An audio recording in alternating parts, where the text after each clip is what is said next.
আমি ওইভাবে স্টাডি করি না। আর ছোট থেকেই আমি না এক্সামের আগের রাতে পড়ি, তার 2 ডেজ আগে থেকে পড়ি। অনেক আগে থেকে পড়লে আমার মনে থাকে না। তোমার প্ল্যানিং কি? ইন ফিউচারে কি ইচ্ছে আছে কোনো কিছুর সাথে সম্পৃক্ত হয়ে নিজেকে আরেকটু রিচ করার? অফকোর্স আমার তো হুট করে আসা, তারপরে কাজ করছি। বাট আমার এখনও মনে হয় আমার কোনো কিছুই ভালো করে শিখে ওঠা হয়নি।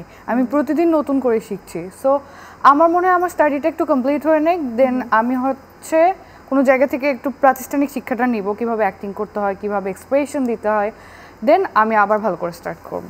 আচ্ছা, সো যে কাজগুলো এখন করা হচ্ছে সেই কাজগুলো নিজেরটা কতটা নিজে দেখা হয়? সবগুলোই দেখি। আর আমি আমার নিজেকে দেখতে ভালোবাসি। সো আমার সারাদিন সোশ্যাল মিডিয়াতে যেগুলো পোস্ট করি আমি সেগুলোও নিজে দেখি, আমি যেগুলো করি সেগুলোও নিজে দেখি। সবসময় নিজেকে নিয়ে বিজি থাকি আমি। আচ্ছা, মানে এটা কি এই বর্তমান সময়ের যে একটা ট্রেন্ড আছে, আমরা দেখেছি মেয়েরা সোশ্যাল মিডিয়াতে অনেক অ্যাক্টিভ, এবং লাইক যারা মিডিয়াতে এসে কাজ করছে তারা তো ঠিক আছে, বাট যারা অ্যাকচুয়ালি মিডিয়ার সাথে সম্পৃক্ত না তারাও কিন্তু টিকটক, রিলস অ্যান্ড ফেসবুকে লাইভ ওর যে কোনোভাবে মানে নিজেকে তারা কিন্তু সোশ্যাল মিডিয়াতে অ্যাক্টিভ রাখছে। তো সেই জায়গাটা থেকেই তো মূলত তোমার জার্নিটা শুরু হয়েছে। তো এখন তোমার কি মনে হয় যে কাজ নিয়ে বেশি অ্যাক্টিভ থাকলে জেবা জান্নাতকে সবাই বেশি ভালোবাসবে, নাকি সোশ্যাল মিডিয়াতে অ্যাক্টিভ থাকলে জেবা জান্নাতকে সবাই বেশি ভালোবাসবে?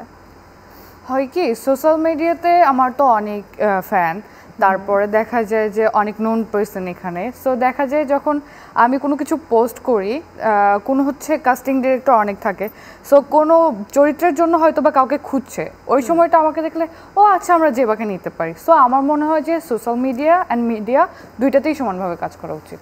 ওকে, তো মানে অ্যাক্টিভ থাকতে হবে। এক্স্যাক্টলি, কথা হচ্ছে অ্যাক্টিভ থাকতে হবে, সেটা যেখানেই হোক। আসলে হ্যাঁ, মানে এই যে এই কথাটা বলেছি এটা সত্য, মানে এটার সাফারার আমাকেও হতে হয়। ধরো অনেকদিন ছবি পোস্ট করছি না, এরপরে হয়তো কোথাও দেখা হলে জিজ্ঞেস করছে আপু কি আগের মতন কাজ করছেন না, বা এখন কি আপনি বিরতিতে আছেন, অনলাইন দেশের বাইরে আছেন, এরকম কোয়েশ্চেন চলেই আসে।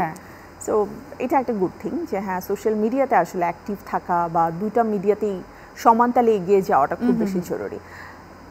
ফার্মাসিস্ট হতে হলে তো অনেক পড়াশোনা করতে হয়, অনেক প্রেশার, দুটোকে একসাথে কি করে সামলাও? আমি ওইভাবে স্টাডি করি না। আর ছোট থেকেই আমি না এক্সামের আগের রাতে পড়ি, তার 2 ডেজ আগে থেকে পড়ি। অনেক আগে থেকে পড়লে আমার মনে থাকে না। সো দেখা যায় যে মিডিয়া কাজ করছি, অন্য সময় ঘুরছি, আর এক্সামের আগের 2 দিন আমি একদম সব জায়গা থেকে অফ, একদম রাত্রে সারা রাত পড়ে এক্সাম দিয়ে এসে তারপরে আমি ঘুমাই।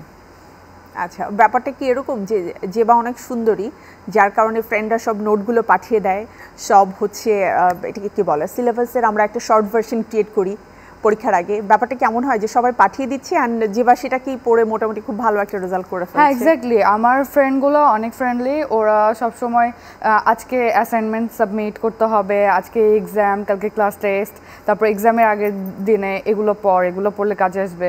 সো ওরা অনেক হেল্প করে আমারে, এদিক থেকে আমি অনেক হ্যাপি।